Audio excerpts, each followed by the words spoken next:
चलिए आज हम लोग प्रतिस्थापन और वज्र से एक सवाल करेंगे। ऐसे हम प्रतिस्थापन विधि जो है पार्ट थर्ड में बता चुके हैं। पार्ट थर्ड में प्रतिस्थापन के बारे में बात किए थे, लेकिन अभी हम एक समीकरण लेंगे जिसको हम प्रतिस्थापन से भी बनाएंगे और विलोपन से भी बनाएंगे। मान लीजिए आपके पास समीकरण ये है, इसको मान लेंगे एक, इसको मानेंगे दो। इसको पहले हम हल करेंगे प्रतिस्थापन विधि से। कौन विधि से? प्रतिस्थापन विधि से। तो प्रतिस्थापन विधि में क्या होता है, सबसे पहले समीकरण एक को लेते हैं। तो समीकरण एक से कितना हो जाएगा, x प्लस वाई बराबर 4। इसमें x को अलग करेंगे तो 4 माइनस वाई। ये मेरा हो गया समीकरण 3। फिर हम समीकरण 2 में x का मान रखेंगे। समीकरण 2 में x का मान यहाँ अलग आया है, इसी को फिर रखेंगे। समीकरण 2 में x का मान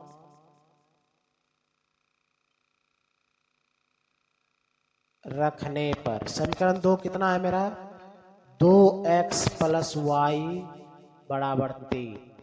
तो x का मान यहाँ पे क्या हो जाएगा, इसका मतलब ये दोनों आपस में मल्टीप्लाई में है, तो x का मान यहाँ पे हो जाएगा 4 माइनस वाई प्लस वाई बराबर 3। तो गुना करेंगे तो कितना हो जाएगा आपस में, 4 दूनी 8 माइनस 2 गुना वाई 2y प्लस वाई बराबर 3। ये दोनों आपस में प्लस माइनस क्या हो जाएगा, माइनस। तो माइनस वाई संख्या वाला संख्या वाले की तरफ चल जाएगा, माइनस 8। तो माइनस वाई बराबर आपका आ गया माइनस 5। माइनस माइनस प्लस और वाई का मान हो गया 5। कितना हो गया, 5। ये जो y का मान आया, इसको अब समीकरण 3 में रखेंगे और मेरा x का मान आ जाएगा। समीकरण 3 में रखेंगे, उसके बाद x का मान आ जाएगा। तो समीकरण 3 में रखना है, तो लिखिए समीकरण 3 में y का मान रखने पर समीकरण 3 कितना है मेरा, x बराबर 4 माइनस वाई।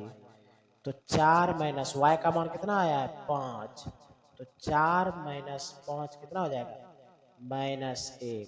अतः हम बोल सकते हैं x बराबर -1 और y बराबर मेरा 5 आ गया। ये हुआ आंसर। इसी को हम बनाएंगे विलोपन विधि से। किससे बनाएंगे, विलोपन विधि से, और आंसर भी इसका सेम आएगा। विलोपन विधि से भी बनाएंगे तो आंसर सेम आएगा। ठीक है, इसको लिखिए, उसके बाद हम इसको मिटा के विलोपन विधि से बनाते हैं। इसको विलोपन विधि से बनाएंगे। विलोपन विधि से किस विधि से बनाएंगे, विलोपन विधि से। विलोपन विधि में देखिए, फिर से हम समीकरण को एक बार लिख लेते हैं आसानी के लिए। एक बार समीकरण को फिर से लिख लेते हैं आसानी के लिए। देखिए हम y को पहले कटाएंगे। इसमें देखिए इस बार y और y दोनों सेम चर है, तो ये पहले से इसका कोफिशिएंट बराबर है। इसमें भी नहीं कुछ तो एक, इसमें भी नहीं कुछ तो एक। इसका मतलब कि ये इसको एक से गुना करेंगे, इसमें भी कोफिशिएंट एक है, इसका मतलब इसको भी एक से गुना करेंगे। किससे गुना करेंगे, एक से। दोनों का मल्टीप्लाई एक एक से ही होगा। हम समीकरण एक में जिससे गुना किए तो वो लिखेंगे, किससे गुना किए, एक से। अगर ये दोनों में साइन एक जैसा रहेगा तो यहाँ माइनस होगा, अलग अलग साइन रहेगा तो प्लस होगा। फिलहाल एक जैसा साइन है इसलिए माइनस दिए। और समीकरण 2 में भी एक से गुना करेंगे। आखिर ये एक और एक आया कहाँ से, ये इसका कोफिशिएंट। यहाँ अगर 2 आता तो इसको 2 से गुना करते, यहाँ अगर 4 आता तो इसको 4 से गुना करते, लेकिन फिलहाल नहीं कुछ तो एक एक है, तो इसीलिए हम इसको भी एक से गुना और इसको भी एक से गुना किए। तो समीकरण एक को गुना किए एक से, और साइन जो है सेम था इसलिए माइनस किए, और समीकरण 2 को भी गुना किए एक से। तो एक से गुना करने के बाद कितना होगा, x गुना एक x, y गुना एक y, 4 गुना एक बराबर 4। फिर इसको भी एक से गुना करना है, 2 गुना x 2x, 2 गुना x सॉरी 2x गुना 1, 2x और y गुना 1 बराबर ये भी y ही रह गया और 3 गुना 1 बराबर 3 रह गया। माइनस ना करना है तो यहाँ भी प्लस माइनस माइनस हो जाएगा, ये भी प्लस माइनस माइनस हो जाएगा, ये भी प्लस माइनस माइनस हो जाएगा। तो ये तो आपका कट गया, बचा क्या x x, ये माइनस में ये प्लस में, प्लस माइनस माइनस, दो में से एक घटेगा तो 1x, लेकिन 2 बड़ा है इसमें चिन्ह है माइनस का तो यहाँ भी माइनस रहेगा। और ये 4 में से 3 घटा क्या हुआ 1, इसका मतलब x को हम अकेला रखेंगे तो x का मान हो गया -1। इसी को हम समीकरण 1 में या 2 में रखेंगे, किसी में भी रख सकते हैं, समीकरण 1 में भी या 2 में भी। हम रखते हैं समीकरण 1 में। समीकरण 1 में x का मान रखने पर, x का मान रखने पर, तो समीकरण 1 कितना है मेरा, x प्लस वाई बराबर 4। तो x का मान कितना है -1 प्लस वाई बराबर 4।